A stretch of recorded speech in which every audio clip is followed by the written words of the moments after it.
É diferente de construir credibilidade e construir fama. Exato. São coisas completamente diferentes. Eu acho que essa é um grande X da questão, né? Porque muita gente fala, cara, não quero ser famoso, Sim. no profile. Mas, cara, para o investidor ali, você não sabe quem você é.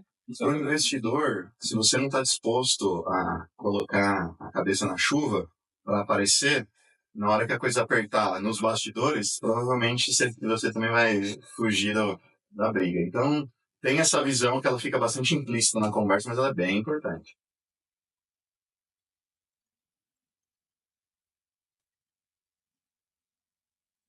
Bem-vindos a mais um ConturbiCast, esse podcast sobre marketing, empreendedorismo e liderança. Hoje eu estou com os Motimers aqui, o pessoal da Motim, Silas e Lau. Sejam bem-vindos. Muito obrigado, Doug. Muito obrigado pela oportunidade mais uma vez. Muito obrigada, pessoal. Um prazer estar aqui com vocês. Então, como que vocês surgiram com essa pesquisa? É o segundo ano que vocês fazem, né? Da onde veio essa vontade, necessidade, por onde vocês começaram? Um dos propósitos da gente fazer a pesquisa anual é responder algumas perguntas que ajudam a gente a tirar um estigma do trabalho de relações públicas, do achismo, do intangível, da fumaça. E isso acontece muito também porque tem muita coisa que está não respondida há décadas. Então, a gente começou o trabalho da pesquisa anual, que é a Pesquisa Nacional de Impacto das Relações Públicas no Mercado de Inovação. E o primeiro ponto que a gente fez em 2023 foi entender as empresas que estão tendo sucesso, realmente usando as relações públicas para crescimento. Quais são os stacks de equipe, objetivos de estratégia, as ferramentas de comunicação que estão dentro desses projetos, com quem fica a tomada de decisão estratégica, operacional, o quanto dedica de budget de marca, comunicação, marketing para relações públicas. Então, o primeiro passo foi trazer um benchmark de sucesso para o mercado. Então, se você quer ter, como que você constrói? Só que aí, logo depois, em 2024, a gente entendeu o seguinte, que um comportamento dessas marcas, mesmo as que estavam fazendo bem e tendo retorno, de quando elas recebiam um investimento, que o mercado de venture capital trazia o dinheiro para eles e chegava até eles por causa desse investimento em marca, e aí, obviamente, rola aquela cobrança de controle de custo, escala, eles cortavam, a primeira coisa, a linha de relações públicas. Pô, o negócio te trouxe até aqui, e aí depois gerava um atrito com o fundo de vocês não estão crescendo na mesma velocidade de quando eu investi em vocês. E a gente sempre achou que era o fundo de investimento que pedia para eles cortarem. E a gente entendeu que, na verdade, não. Então a gente foi conversar com os investidores do mercado e entender o que vocês buscam, o que colocam as marcas no radar de vocês e o que ajuda na construção de relação de confiança depois que vocês investiram em relação em marca e relações públicas. E a gente descobriu que era mais a insegurança do empreendedor do que do investidor. O investidor está querendo pra caramba isso. Foi muito bacana poder fazer essa troca entre os dois agentes do mercado. Mas você acha que essa insegurança é porque a startup está num momento que ela ainda não decidiu exatamente onde ela vai atacar? Então, por que eu vou investir em relações públicas, em marca, se eu ainda não tenho um produto para o mercado, ou um serviço certo para o mercado? Eu posso pivotar e, de repente, mudar tudo, mudar de nome. Então, esse investimento que eu estou fazendo pode virar pó? Ou você acha que é uma coisa de tipo, vamos cortar tudo aqui que eu não conheço, não sei o que é e corta? Eu acho que esse segundo ponto, né? O que a gente percebe muito é que quando entra um investidor, um sócio investidor, que é focado nos números, nas planilhas, ele impõe uma dinâmica diferente para o empreendedor que até então ele estava desenvolvendo a ideia, crescendo a empresa, muito baseado no instinto, no aprendizado, no pitch dele. Exatamente, no entusiasmo. E quando chega alguém com a cobrança de números disso, ele assusta e acaba abrindo mão das coisas que ele tem menos números. Então, ao invés de buscar mais números para comprovar que aquilo é a alavanca de sucesso dele, ele acaba abandonando algo que não é tão tangível para tornar as conversas com o investidor mais atrituosas. Então, esse foi o primeiro diagnóstico que a gente tirou dessa relação. Cara, eu acho que investimento em marca, principalmente para startups, é um grande divisor de águas. E tem dois exemplos que a gente estava falando até nos bastidores aqui, que a gente trouxe até ambos aqui para o ContribuCast, Legal. que é a Loft e a Wellhub. E se você está começando sua startup e está pensando no nome, lembra do case do Gympass. Quem que hoje vai na academia e fala, deixa eu passar meu Gympass aqui, fala, deixa eu passar meu Wellhub aqui. Uhum. Depois você já criou um nome, cara, e todo mundo virou sinônimo de categoria, cara. Porque eles criaram a categoria. Exato. Você mudar e pivotar o nome é um grande problema. Eles fizeram o contrário, continuaram com o mesmo produto, mas pivotaram o nome. A Loft fez o contrário, já tinha uma marca forte. Em vez de fazer o uplifting de apartamentos e venderem, eles viraram o SaaS para vender CRM. Eles falaram, cara, a marca já era muito forte, já tinha muitos clientes aqui, plugados. Faz muito sentido eu continuar com esse mesmo nome e entregar esse serviço para esse pessoal. Então, assim, se ela não tivesse uma marca tão forte, o que seria deles? Lá, o que você acha? Uhum. O que aconteceria se o poder da marca? Sim. Eu acho que o poder da marca é muito de trazer a proposta de valor também. Um dos investidores que estavam ali conversando com a gente na pesquisa e no evento, ele falou, a proposta de valor, o que o investidor está olhando, não é só o produto final. Desde do nome que você escolheu, a categoria que você tá. Então, tudo isso já começa desde o pré-seed, desde o bootstrap ali, que muitas marcas começam, já imprimir o que você quer e aonde você quer chegar. Quando você tem um nome muito descritivo, como foi o caso de Gympass, por exemplo, eles firmaram muito o nome como... Você até fortalece o seu produto. Exato. Mas você acaba limitando um pouco. Então, no começo foi muito bom. Tá? E a Loft, por ter um nome um pouco mais amplo... Tipo Uber, né? Tipo Uber, né? Você já deixa pré-setado ali que no futuro você pode expandir isso e crescer nas funcionalidades que você imprime também, e não só no core do negócio. Isso, até porque eles construíram uma reputação de mercado. Primeiro, a Gympass, ela realizou o sonho de todo mundo que investe em marca, que é se tornar um nome de categoria, uma referência de categoria. Mais difíceis que tem, cara. Exatamente. E esse processo ele é um processo de construção reputacional.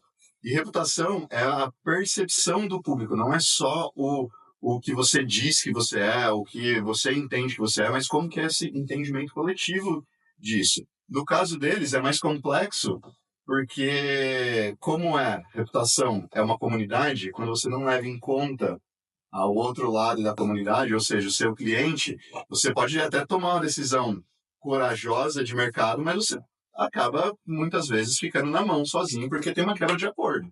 A Loft, ela construiu confiança em cima de um nome que pode significar loft, pode significar venda de apartamento, pode significar gestão, e ela vai carregar isso para onde ela quiser. Então, pivotagem sem marca significa começar sempre do zero. Exatamente. Tanto que até falei, né, com o diretor de marketing, como vocês fizeram isso? Porque eu manteria o nome Gympass no Brasil, e já que vocês vão fazer a expansão pro resto do mundo, muda lá.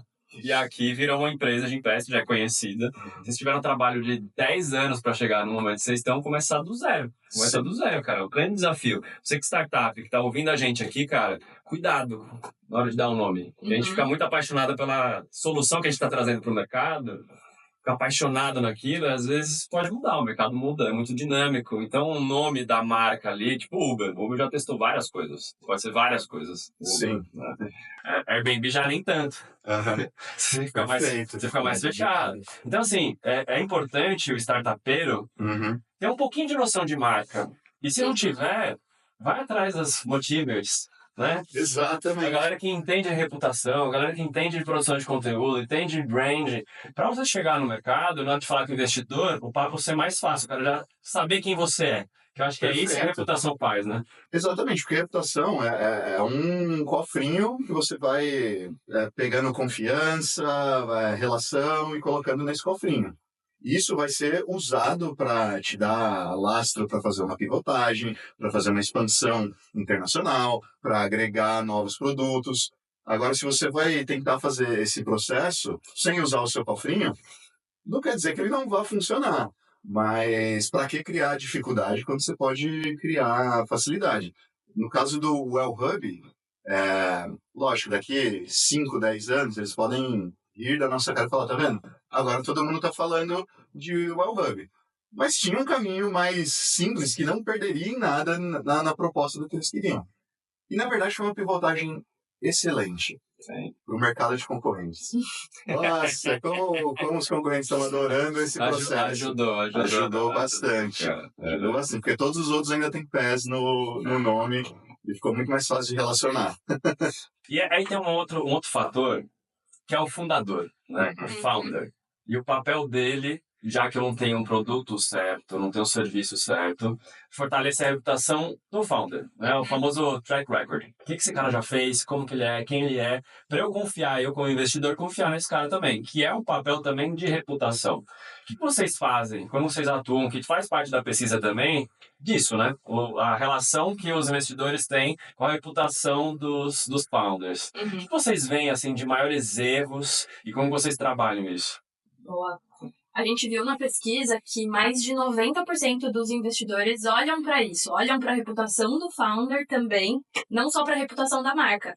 Principalmente quando está num estágio mais inicial ali da empresa, mas até o final, né? Então, a gente também viu ali na pesquisa, trouxe para a gente os dados de quando investir em marca, que é desde o começo, não é lá, a hora que você já está ganhando dinheiro que você vai começar a investir em marca, né? Mas o fundador tem um papel fundamental. E acho que o principal erro é não reconhecer esse papel que o fundador tem na hora de levar essa marca para o mercado, né? Ignorar, ficar muito nos bastidores. Putz, a marca que tem que brilhar não é eu. Não, você tem que brilhar junto, né? A Apple por conta do Steve Jobs, a Microsoft é a Microsoft por conta do Bill Gates. Exatamente. Pega esses exemplos aí, você que tem tecnologia, cara, e vai à frente. Obviamente, se pegar a Visa, quem tá por trás de Visa? Ninguém sabe. Sim. Mastercard, ninguém sabe. São gigantes aí também. Mas são outros casos. Nos dias de hoje é muito mais fácil você crescer como um founder reconhecido, né? Sim. Isso, e tem uma visão também que é o seguinte, a gente escuta muito de alguns empreendedores, fala, eu não quero construir a minha imagem pessoal, porque senão o cliente vai me procurar em vez de procurar a minha empresa. Sim. Sim e não. Sim e não, mas também isso não quer dizer que é uma coisa ruim, entendeu? Porque, imagina o seguinte, você acha que todo mundo que compra um iPhone procurava o Steve Jobs? Não, mas você tem uma relação de pessoa, você consegue entender a proposta de valor da marca, o que significa estar atrelado àquela marca, representado em uma pessoa. Isso a gente está falando das gigantes. Agora, quando a gente está falando de uma startup, uma empresa em início, principalmente o que a gente foi estudar nessa pesquisa com relação com os investidores, a pessoa ou as pessoas por trás da marca são a história da marca, porque até então, principalmente no início da jornada, são todas promessas de um impacto que você quer criar no mercado. A única garantia de que essas promessas vão virar realidade é a capacidade das pessoas que estão liderando isso de entregar o prometido. E muitas vezes, dentro desse processo de construção de conversa, se você é uma marca nova, é difícil você escutar um logotipo falando, entendeu? E ter esse papel de liderança ajuda a ter essa aproximação. E, na verdade, o raciocínio depois é ir distribuindo essa credibilidade de pessoa para a marca. É um processo muito mais natural. Não é só o Doug aqui na Conteúdo Urbano. As pessoas transpiram isso. Outra coisa é, essa empresa tem esse modo de fazer, o Doug é melhorzinho, não sei se os outros conseguem fazer isso. É um processo que a gente instintivamente acha que é inverso, mas é melhor começar pela pessoa, inclusive. Para não ser uma ego trip também, né? Sim. É diferente construir credibilidade e construir fama. Exato. São coisas completamente diferentes. Eu acho que essa é uma grande X da questão, né? Tem muita gente que fala, cara, não quero ser famoso, low profile. Mas, cara, para o investidor ali, você não sabe quem você é. Para o investidor, se você não está disposto a colocar a cabeça na chuva para aparecer, na hora que a coisa apertar nos bastidores, provavelmente você também vai fugir da briga. Então, tem essa visão que ela fica bastante implícita na conversa, mas ela é bem importante. Tira da pesquisa, tem outra coisa legal que eu gosto que vocês fazem, que é o clube de estratégia. Quero puxar isso aqui também, Legal. pra vocês contarem o que é o clube de estratégia, como vocês fazem, que todo ano vocês batem na agenda para eu não ir, né? É sempre na semana que tem 300 eventos aqui, eu não consigo ir. Então conta pra mim o que aconteceu lá esse ano. Bom, o Clube de Estratégia está na segunda edição esse ano, né? Então, 2024, a gente fez uma edição ali no Baleia Rooftop para juntar esse ecossistema que a gente vem construindo dentro do mercado de inovação. Então, é um evento para clientes e parceiros da Motim, que a gente consegue reunir as melhores cabeças para imergir em um assunto específico. No ano passado, foi muito sobre tendências do mercado de relações públicas, como que as equipes se organizam, onde que estão os maiores investimentos, em que táticas de relações públicas estão. E esse ano a gente falou muito sobre essa visão do fundo de investimento, então é sempre o evento que marca o lançamento da pesquisa anual que a gente faz. E esse ano o tema que a gente trabalhou foi não é sorte, é estratégia. Né? Então, não é sorte você ter uma startup de sucesso. É estratégia. Não é sorte você ter uma marca que vire sinônimo de categoria. É estratégia.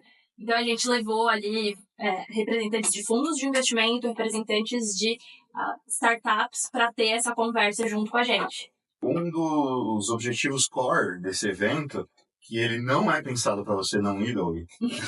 Inclusive, você ajudaria muito a gente até... Parece que eles escolhem a dedo a semana. Eu recebo o convite e eu falo, não é possível, velho. Os caras não gostam de mim, não querem que eu vá. É porque o objetivo... Tô brincando, no próximo eu vou fazer vou guardar a sua marmitinha aqui para trazer para você. Mas a grande questão é a gente reunir, do lado das startups, dos nossos clientes e parceiros, os gestores de comunicação e os gestores de negócio, para primeiro fazer essa aproximação na gestão das empresas, em um momento de planejamento para o ano que vem. E é por isso que você é muito acionado, porque está todo mundo querendo sua opinião no planejamento deles. Por isso que eu não vou de propósito. Exatamente. Segredo. Tem que pagar a consultoria. Você faz um grande clube de estratégia fora. E aí a gente traz esses dois agentes junto com, geralmente, um agente externo que ajuda eles a responderem algumas perguntas. E é um clube de estratégia mesmo, porque é um momento de produção de planejamento, e o que é discutido ali são informações exclusivas. Os dados da pesquisa respondem perguntas que a gente sabe que são dores desse mercado, eles recebem em primeira mão, exploram junto com as pessoas que contribuíram para responder aquilo e podem também trocar com eles ali dúvidas específicas de cada negócio. E, na verdade, nesse caso, foi um re-matchmaking, né? Porque as regras do investimento, do venture capital... Vem mudado, né? Vem mudando de tempos a tempos, assim. Porque a gente via várias startups recebendo investimento simplesmente para crescimento. Perfeito. Né? Tipo, vou crescer. Né? Independente se vai dar retorno lá na frente ou não. Cara, chegou um momento aqui que o pessoal falou, velho, where's my money? Cadê meu dinheiro, velho? Coloquei 100 milhões aqui, eu quero esse retorno. Então a gente tá nesse momento que os venture capitals falam, cara, não sou mais bobo. Vou atrás de coisa que já tá dando receita. Tá dando receita? Tá dando lucro? Isso, ou pelo menos tá dando cheiro de lucro, não é só uma promessa. Mas é exatamente isso. Como as regras mudaram muito, acabou... Não era nem que faltava dinheiro de um lado e nem que faltava capacidade e ideias do outro. Mas faltava entender o que os dois lados estavam querendo dessa relação.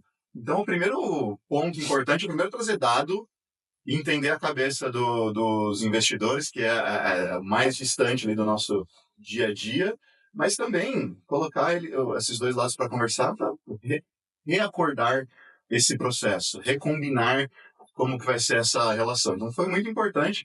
Teve investimento acontecendo ao vivão ali, porque era, como tudo na comunicação, às vezes uma boa conversa resolve muita coisa, né? Às vezes o cara fica só em call, só em mensagem de WhatsApp e nada acontece. Aí vai para um evento, depois do segundo gin, a mágica acontece. Do segundo gin e um pouco de carteado ali, resolve muita coisa.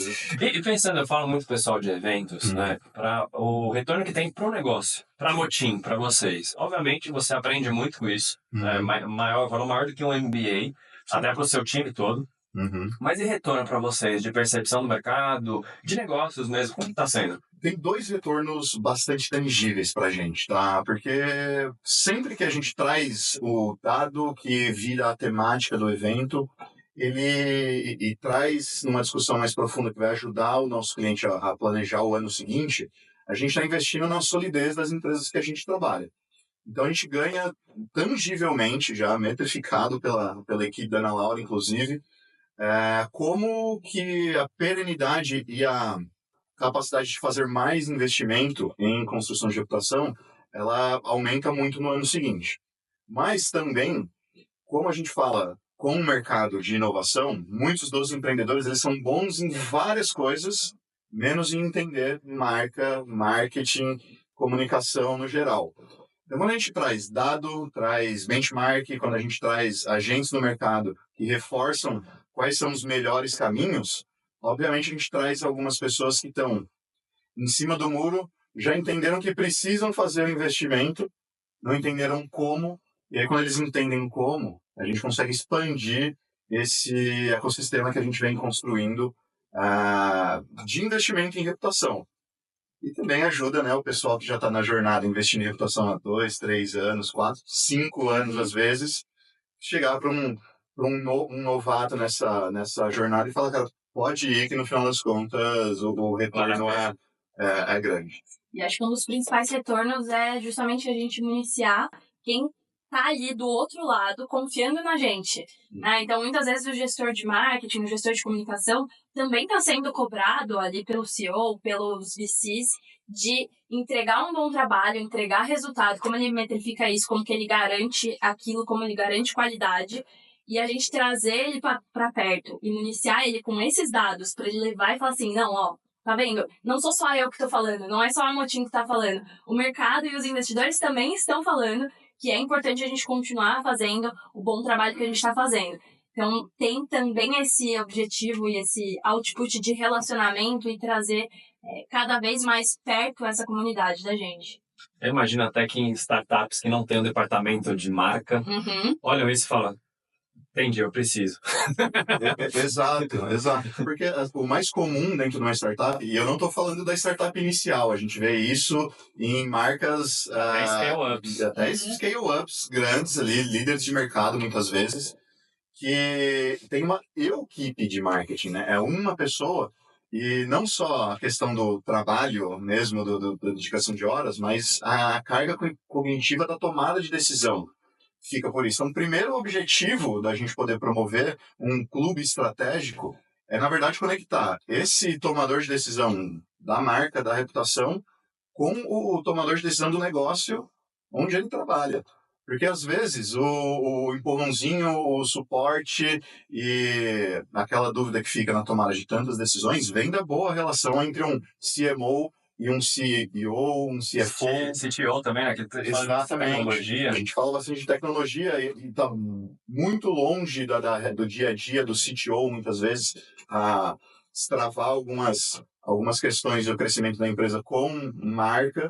E esse primeiro ponto de relacionamento é o que, muitas vezes, ele não sai dali com uma estratégia tática de como executar marca, mas eles saem dali com um acordo de que a gente vai melhorar a nossa tipo de investimento ou tipo de estratégia de marca.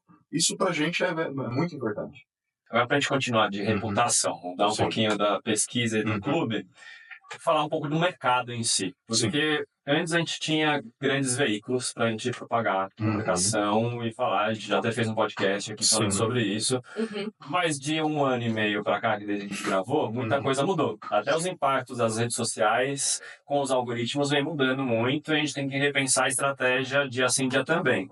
O que vocês veem que tem dado mais certo nas estratégias que vocês têm feito para os seus clientes? Mudou o jogo. E aí não só de startups, mas a gente está conseguindo mudar o jogo de grandes empresas, até com um perfil mais tradicional, que é o seguinte, a gente tem um papel de relevância da imprensa como a gente conhece tradicionalmente, numa criação de movimento de mercado. Isso ainda se mantém muito forte e até ganhou mais força nesses últimos tempos, porque os próprios veículos voltaram a investir na própria reputação, na própria credibilidade.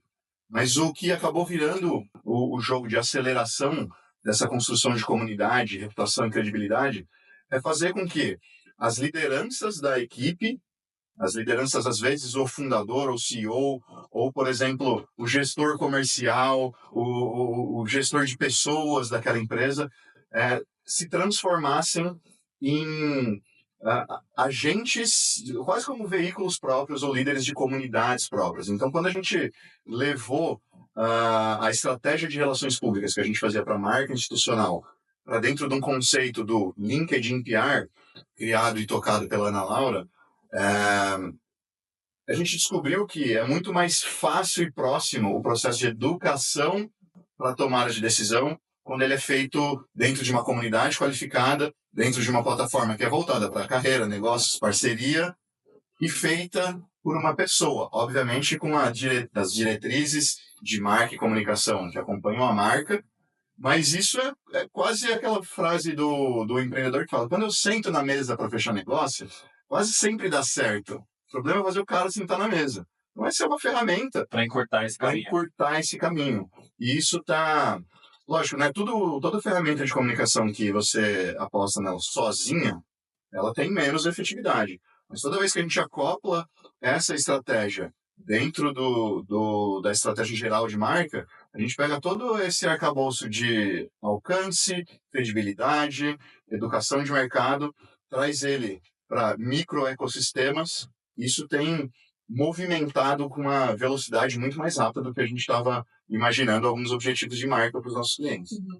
E além da gente olhar para essa composição de canais institucionais, né, então sempre vai dar mais certo o que a gente tem de experiência, combinar tudo isso. Então, combinar imprensa com redes sociais, entender onde que a sua marca precisa estar, porque é o famoso, eu vou fazer um barulho na imprensa e eu vou chegar nas redes sociais, tô gigante na imprensa, vou chegar nas redes sociais, tá sem nada, tá largado as traças. Vou chegar no site, não entendi nada do que essa empresa faz ou do que ela tá fazendo.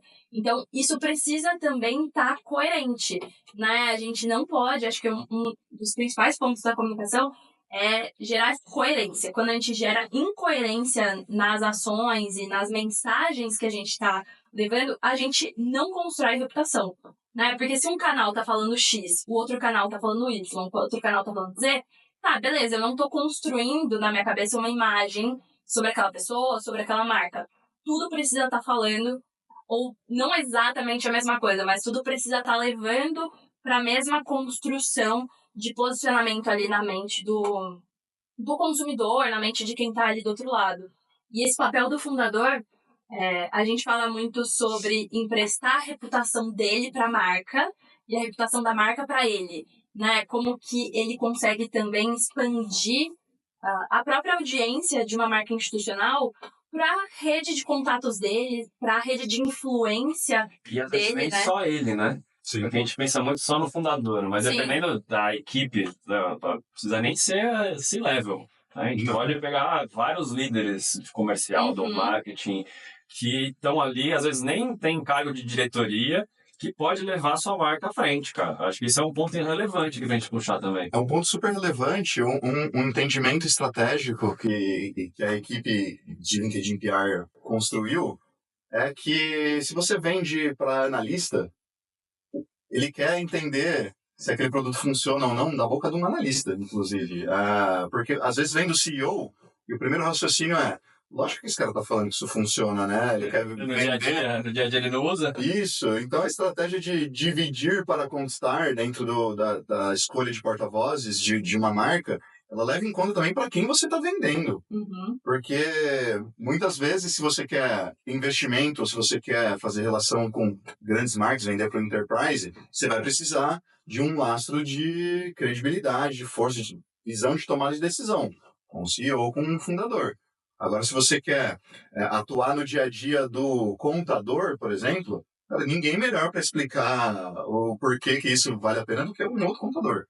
Então, essa conexão, quando a gente fala de conexão, a gente tem que pensar também em quem está falando, não só quem está ouvindo. E essa visão de dividir para conquistar é muito de criar outros momentos com a marca, né? Então, se eu tenho só a marca institucional falando e o fundador, Tá, beleza, criei 2 momentos de contato com a marca. Agora, se eu tenho o CEO falando, a CHRO falando, o diretor de vendas falando, putz, se eu tô interessado naquilo, eu vou ver a visão do CEO, vou ver a visão da CHRO, vou ver a visão do Até pra ver vendedor. se eles estão alinhados e concisos, né? Exatamente. É tipo o grupinho dentro do Big Brother. Você começa a falar isso, eu falo, cara, pensa aquela pessoa que conta mentira. Cada grupo que ela tá inconsistente ali. Alguém fala, cara, Agenda dupla. eu não entendo o que esse cara tá fazendo aqui. Imagina uma marca, que ela tem muita marca que faz exatamente isso. Exatamente. Com um cara de vendas ela fala de um jeito, um cara de marketing fala de um jeito, ela se comporta de diferentes maneiras ali, cada porta-voz fala de um jeito. E fala, quem que são esses caras? Isso acontece desde a pequena até com a empresa grande, cara. Esse é um Isso. alinhamento muito difícil de chegar. E o cerne de tudo isso é entender o seguinte: reputação é cumprir promessas, cumprir expectativas. E toda vez que você tem uma divisão na mensagem, seja entre pessoas diferentes da marca falando coisas diferentes, sejam em canais de relação com o público que entregam ou mensagens ou até percepções diferentes. Faço muito bem o trabalho de imprensa e claramente minhas redes sociais é feito pelo meu sobrinho. Toda vez que tem uma quebra de expectativa, uma quebra de perspectiva, uma difusão de mensagem, você está unindo o conceito geral de construção de reputação, que é atender às expectativas e manter uma história única. Eu sei o que esperar dessa marca. Basicamente isso. Cara, eu vou falar um ponto, um tendão de Aquiles hoje. Eu falando de reputação, e o jornalismo tá com a reputação abalada de uns tempos pra cá. Vocês têm sentido isso na pele, vocês como jornalistas? O que vocês estão sentindo, assim? Com o lado corporativo, eu sinto que é um pouco diferente a reputação. Sim. Mas quando a gente vai para big players de mídia, o negócio tem uma porrada acontecendo, principalmente quando a gente fala de política. Né? Doug, essa pergunta e essa conversa que você está propondo aqui, eu não tenho dúvida de que ela aconteceu dentro das principais redações, principalmente nos últimos 3 anos. E a gente vê um pouco dela sendo respondida de maneiras diferentes nos big players. No geral, a gente vê que a imprensa retomou a responsabilidade de gerir a própria reputação também. Não deixou só para o público saber achar o que quer achar. Então é bom saber que eles estão voltando para o básico que funciona. Mas aí cada um está resolvendo de uma coisa, de um jeito. Muitos deles, por exemplo, a cobertura de assuntos corporativos, de negócio, de empreendedorismo, ela está ganhando muito mais força em grandes veículos que comumente tratavam mais negócios na parte de economia, mais relacionado à política. E quando você desce para levar informação, ajudar uma pessoa a resolver um desafio, você está muito mais próximo do seu público e tem muito menos margem para vieses. Exatamente. Você está cumprindo o papel essencial do jornalismo, que é prestar um serviço à sociedade. E mesmo quem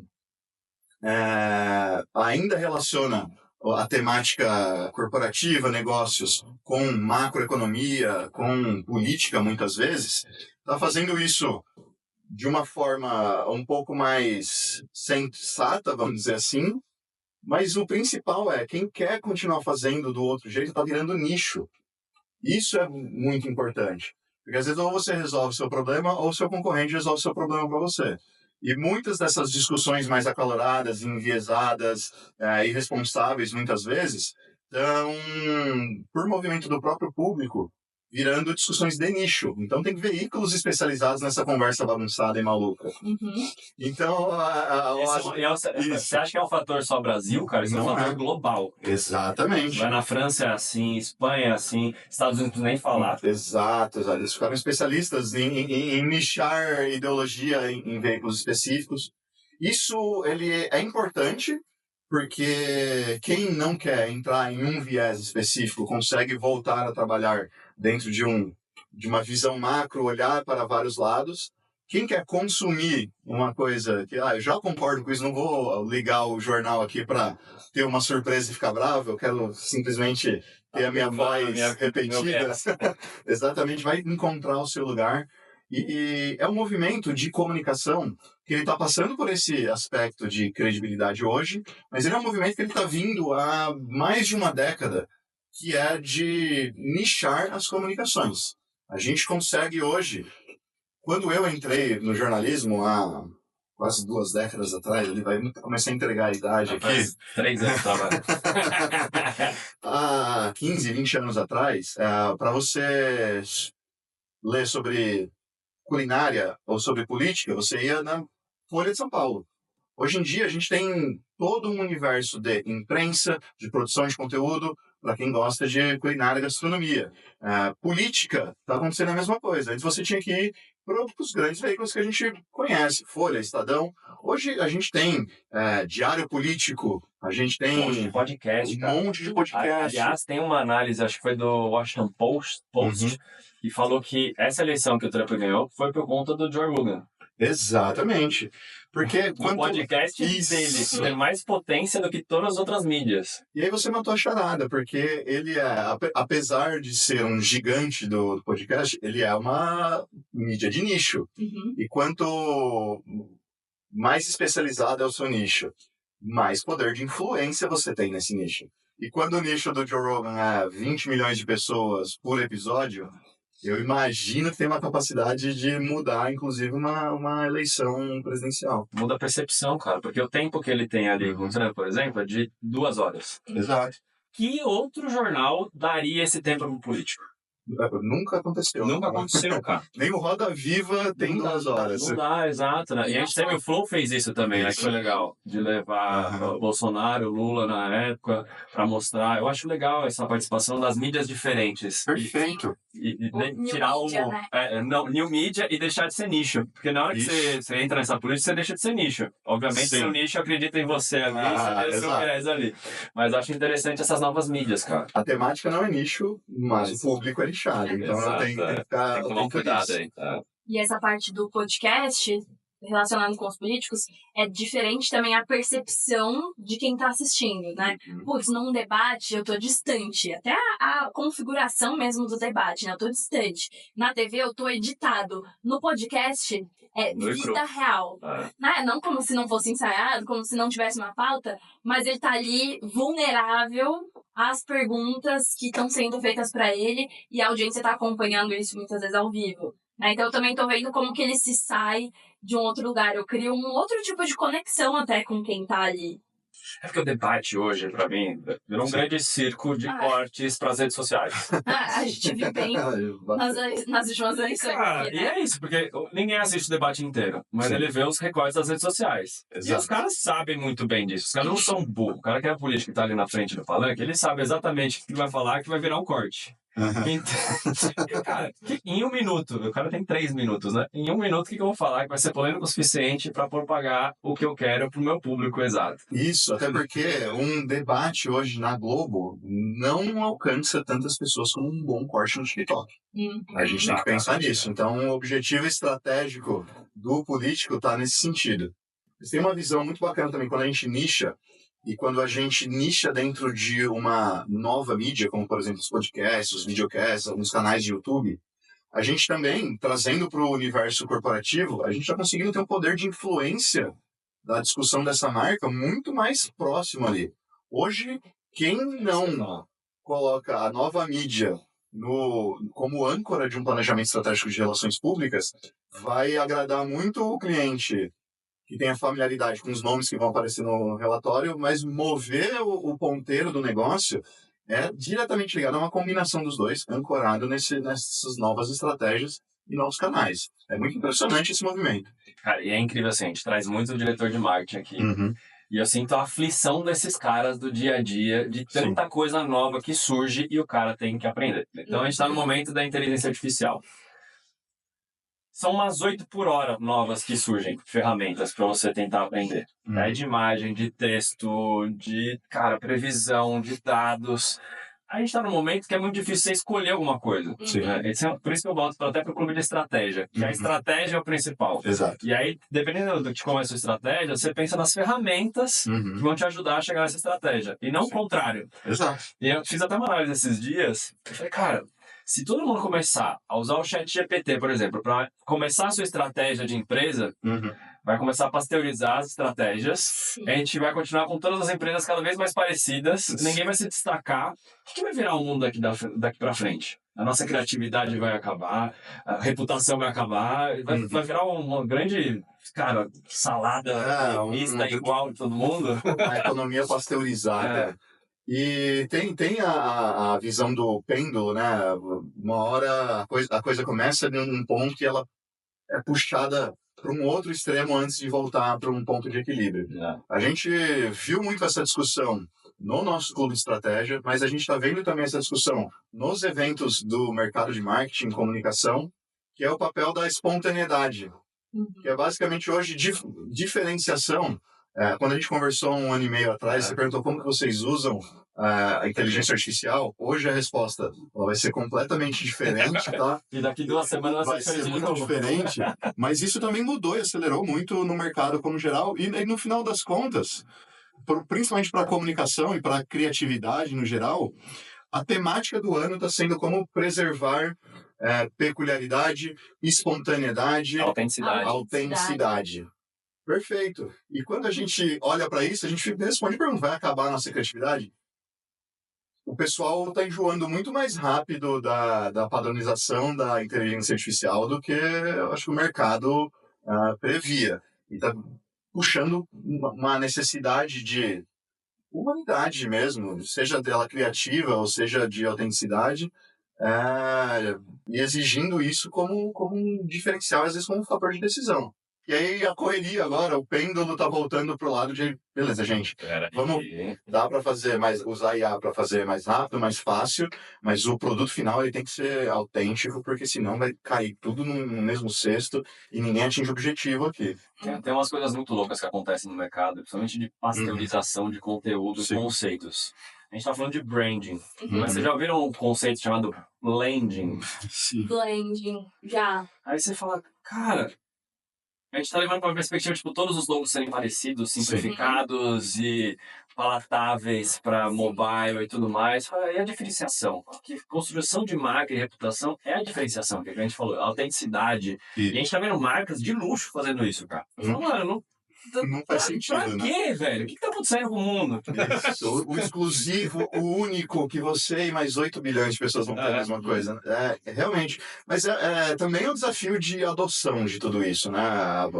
As pessoas acham que o público vai se relacionar com isso e acaba que, no final das contas, cai nas costas do humano de resolver todo esse problema. E esse conceito do blending, que a gente está vendo agora com conteúdo, com campanhas de publicidade, muitas vezes a gente está fazendo, a gente viu muito no mercado de inovação no início, no surgimento das startups. Porque o branding das startups eram todos muito parecidos, inclusive em cores de logo, justamente para identificar que aquilo era uma startup e não uma empresa. E nos últimos 2 anos, junto com toda essa coisa da IA, a gente passou talvez pela maior onda de rebrandings da nossa carteira de clientes. Eu acho que ninguém manteve a mesma identidade visual, muito menos o mesmo tom de voz e narrativa, porque o mercado também está extremamente saturado e muito competitivo dentro das startups do mercado de inovação. Então, uma das frases que veio do nosso estudo, que veio de um gestor de fundo de investimento, um cara do dinheiro, foi: marca e velocidade são os únicos diferenciais competitivos de uma startup hoje. Que é o processo de diferenciação e a capacidade de cumprir a promessa de diferenciação. Então, isso vai de encontro com fazer tudo igual, só fazer rápido. O pessoal não quer conteúdo, ele quer conteúdo bom e relevante, né? Sim. Acho que quando a gente viveu esse boom de inteligência artificial, logo depois da tecnologia, né? Então, redes sociais primeiro, deu uma saturação de canais. Agora, a inteligência artificial, a gente está saturado de tanta inteligência artificial.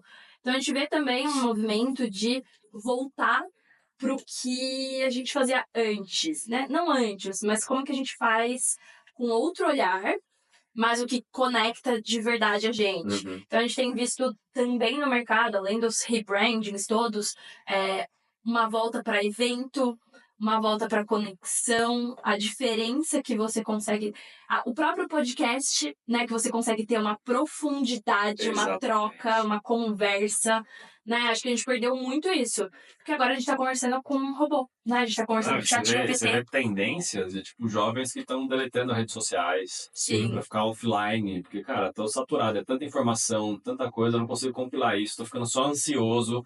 Cara, para. A nova tendência de aesthetic da geração Z, passei por jovem agora, né? A aesthetic da Gen Z no Instagram é não postar, não ter fotos no feed. É o no feed, né? É o no feed. Isso é um movimento muito bacana, porque a gente tem ciclos de consumo. E a gente está vendo que os ciclos de saturação de algumas tendências de consumo eles estão cada vez mais curtos. E para nós, não necessariamente saudosistas, mas que, quem é especialista em alguma coisa sabe que muitas vezes o básico resolve 90% do problema, né? O básico bem feito. E acho que o consumidor está percebendo muito disso também. Um básico bem feito, uma conexão bem feita, consistência resolve para ele esse problema de conexão com a marca. Então, realmente, respondendo a pergunta de 1 ano e meio atrás, para que você usa a inteligência artificial hoje? A gente continua usando com o objetivo de facilitar para que o nosso básico seja bem feito, mas o fim sendo humano. A única diferença dessa pergunta é que naquela época a gente usava uma e hoje só eu devo usar umas 8.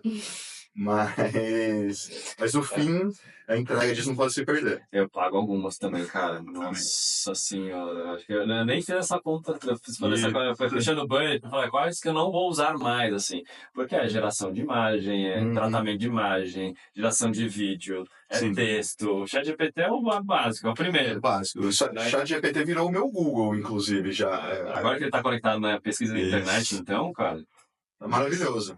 Melhor coisa. E aí a gente, como agência, a gente usava, há 1 ano e meio atrás, quando a gente conversou, muito nas funções operacionais de pouco valor agregado, como, às vezes, revisar um texto, às vezes, criar um briefing. A gente continua usando nesses pontos de uma forma muito mais assertiva, porque teve uma evolução muito grande também, mas a gente conseguiu desbloquear algumas questões de negócio também, como, por exemplo, a nossa universidade corporativa de treinamentos internos da equipe, ela é feita por plataforma de AI. Então, eu gravei um avatar meu. Hey, Jen. Isso, exatamente. e alguns treinamentos, não treinamentos complexos, mas alguns comunicados, alguns ajustes de cultura, de processo, a gente consegue automatizar tudo isso. Justamente o contrário é quando a gente vai fazer curso para fora, treinar os nossos clientes, é inconcebível que a gente faça isso com inteligência artificial. Porque o que tem valor ali, na verdade, pelo que eles estão pagando, é justamente pela expertise do humano e a capacidade de adaptar isso à necessidade dele. Eu vejo até mais força nos workshops hoje, e aulas presenciais, treinamentos presenciais, do que o EAD. Com certeza. Porque esse processo de saturação, porque uma coisa era o EAD, quando a gente estava começando a se acostumar a também trabalhar de casa, a também fora da bolha da cidade de São Paulo aqui, mas também a comprar online, que teve um movimento que aconteceu muito na pandemia. Agora você fala, putz, eu tô em casa trabalhando, tudo que eu preciso eu abro o celular e chega até mim. Agora eu vou estudar.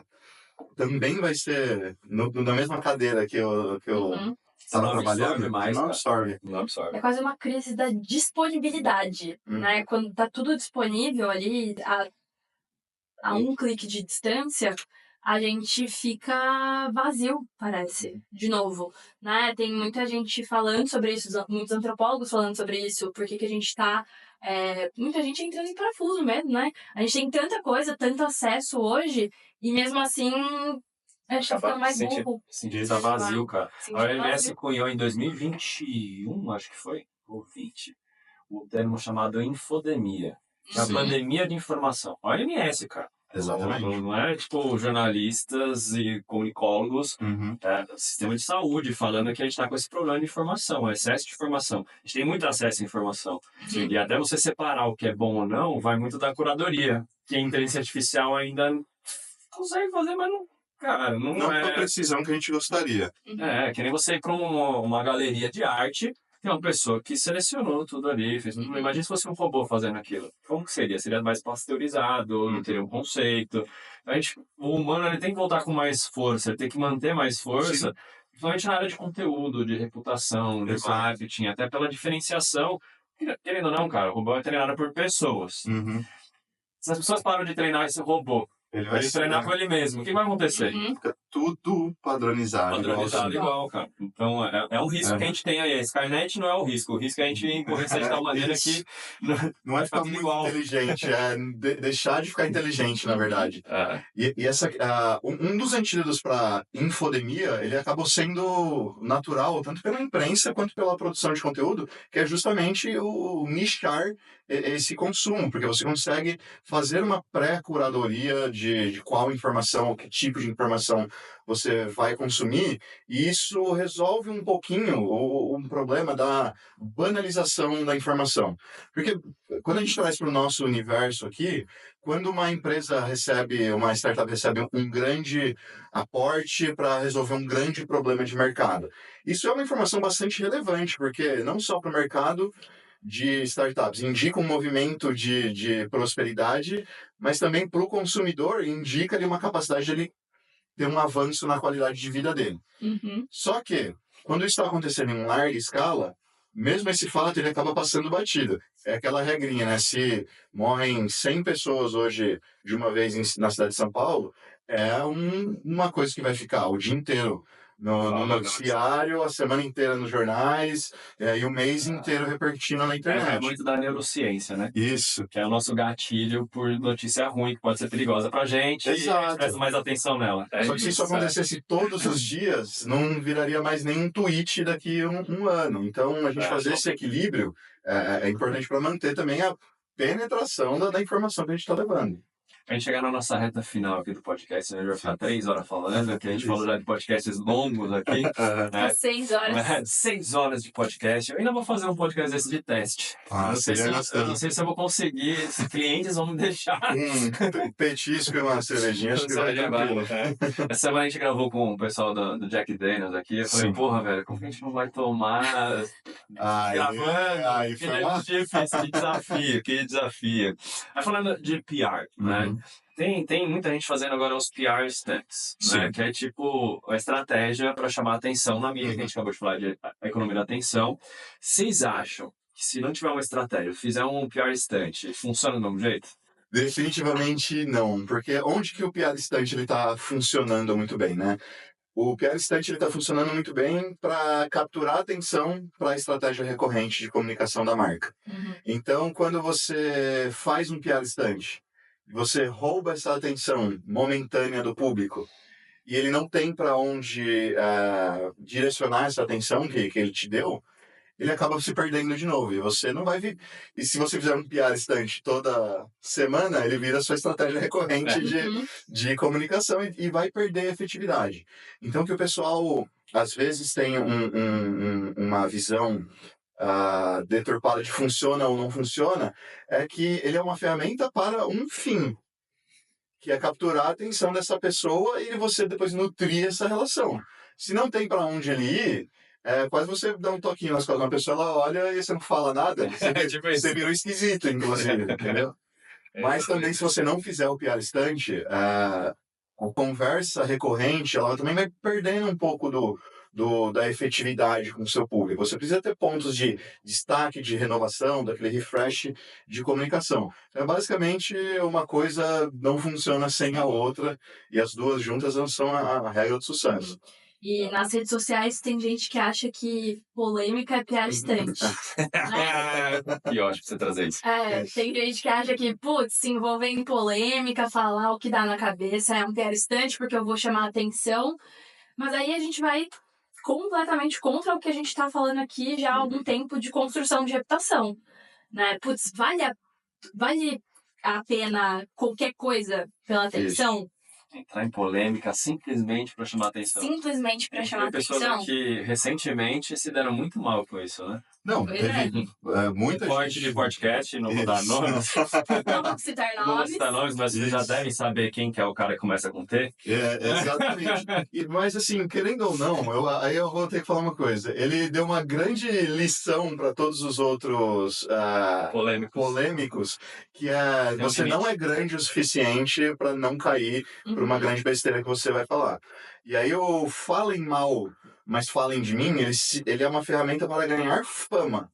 E fama não é uma palavra que a única interpretação dela é positiva. Porque não é reputação. Inclusive, reputação está mais ligado à quebra de expectativa. Se você vai criar reputação por falar polêmica, quando você falar uma coisa decente, você não vai ter engajamento. Então você vai perder a oportunidade de manter essa conversa com o público que você trouxe pela polêmica. Você vai ser o cara que é de polêmica. Eu vou te seguir, consumir de você por polêmica. E uma hora você entra na polêmica errada e cai, como a gente tá vendo recentemente. Acho que assim, você quer fama, né? Você vai para um Big Brother, você vai para uma fazenda. Exato. Faz parte do game. Isso. Agora no mundo corporativo, velho, tem certas polêmicas que não tem como te defender, carinha. Nem precisa defender. Mas ainda bem que alguém grande caiu por causa disso, porque é difícil defender esse raciocínio de que a polêmica ela não é útil, muitas vezes, no mercado corporativo. Até esse dia D, Sim. tinha clientes que chegavam, o que eu posso fazer nas minhas redes sociais para gerar polêmica e assuntos e ser pauta que nem esse cara tá fazendo? Eu falei... Então, por favor, não faça. Eu não tô ouvindo isso mesmo. Não, velho, não, calma. Você tem que criar um território para isso. E mesmo criando esse território, ele é muito arenoso, cara. Uma hora vai dar ruim. Exato. Isso não é uma boa estratégia. A gente percebe quem são as pessoas que apostam nessa estratégia, são as pessoas que elas não têm um público-alvo necessariamente. Então, a gente viu recentemente aqui em São Paulo, por exemplo, o Pablo Marçal. Ele tentou construir uma campanha política em cima de polêmica, mas, na verdade, ele entendeu muito bem que onde ele ganha dinheiro? Vendendo curso. Para quem que ele vende curso? Para qualquer um que queira pagar e que esteja precisando mudar a vida. Mudar a vida. E mudar a vida pode significar qualquer coisa. Então, quando você não tem um público definido, tudo que você precisa é de muita gente e de gente em momento de desespero, a polêmica ela vira uma ferramenta. Agora, se você sabe quem é o seu público, você vai ficar dividindo o seu público, vai acabar com uma pessoa só comprando. Não faz sentido. Você. Não faz sentido. Muito bom, gente. Obrigado pela presença de vocês aqui, cara. Mais uma vez. Maravilha. O motim foi feito. Muito obrigado, Doug, pela oportunidade mais uma vez. Estou doido para vir aqui um ano e meio depois, na frente e falar de inteligência artificial de novo. Para a gente poder fazer uma documentação disso. Mas é sempre uma conversa muito, muito rica e eu gosto muito de para onde você direciona ela. Parabéns. Obrigado. Foi muito bom estar aqui hoje, Doug. Obrigada pela conversa. E a gente continua ela fora das câmeras. Exatamente, é isso aí. Gente, você que gostou desse episódio, deixa seu like, seu comentário, compartilha com seus amigos e bora fazer um motim. E esse foi o Conturbicast com o Silas e a Ana Laura, que são diretores da Motim, uma assessoria especializada em reputação de marcas. Bora conferir as 3 lições que a gente aprendeu com eles? Número 1.